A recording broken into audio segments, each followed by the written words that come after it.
इयत्ता 5वी मराठी स्वाध्याय फुलपाखरू आणि मधमाशी. पहिला प्रश्न, कोण ते लिहा. अ. बागेत स्वच्छंदपणे फिरणारे. उत्तर आहे फुलपाखरू. कामात मग्न असणारी. उत्तर आहे मधमाशी. Thuy Thuy नाचणारे. उत्तर आहे कारंजे. प्रश्न दुसरा, जोड्या जुळवा. अ गट ब गट. सुंदर, औषधी, मंद, दरवळणारा. पर्याय आहेत मध, सुवास, सकाळ आणि वारा. उत्तर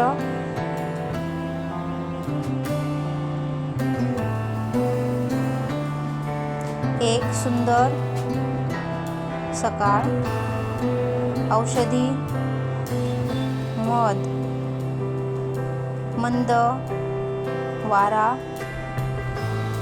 आणि दरवळणारा सुवास. तुम्हाला काय पाहिल्यानंतर आनंद होतो?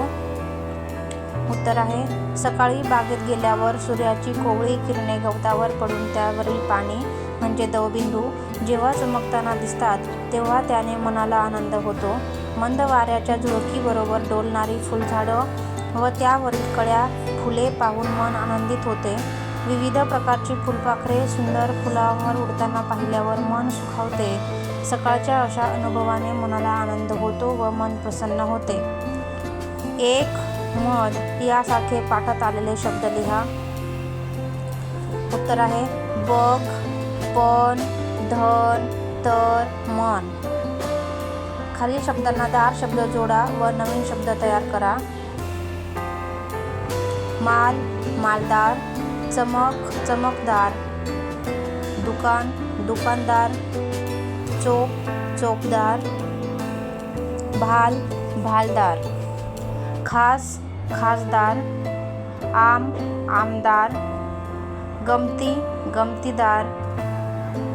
रुबाब, रुबाबदार. आणि शेवटचा आहे वजन, वजनदार.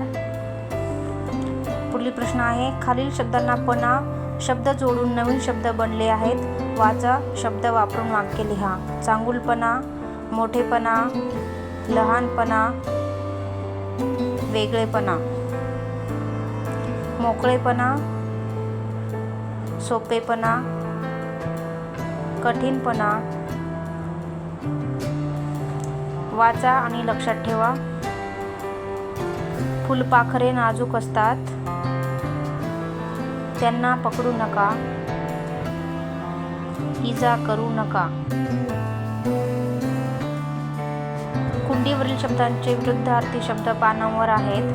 त्यांच्या योग्य जोड्या जुळवा व लिहा. कुंडी आहे. उत्तर होईल एक, अनेक, वर, खाली. प्रश्न, उत्तर गडद, फिकट. जिंकणे, हारणे. लहान, मोठा. खालील 2 फुलांवरील शब्दांचे मिळून योग्य जोड शब्द तयार करा व लिहा.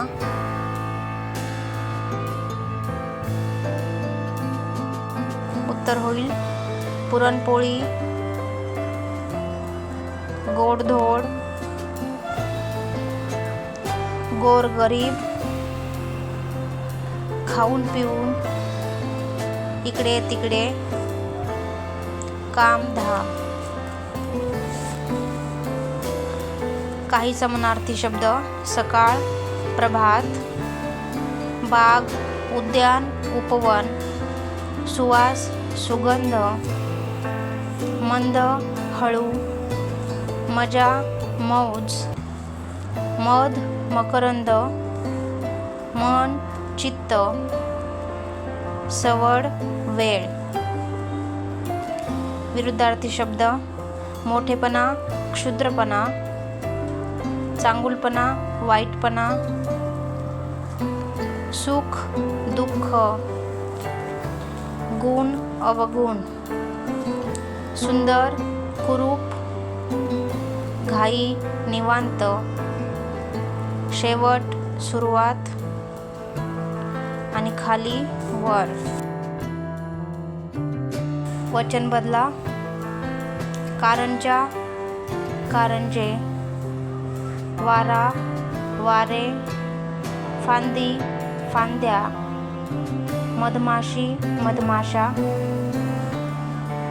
फुलपाखरू, फुलपाखरे, माणूस, माणसे, डोळा, डोळे.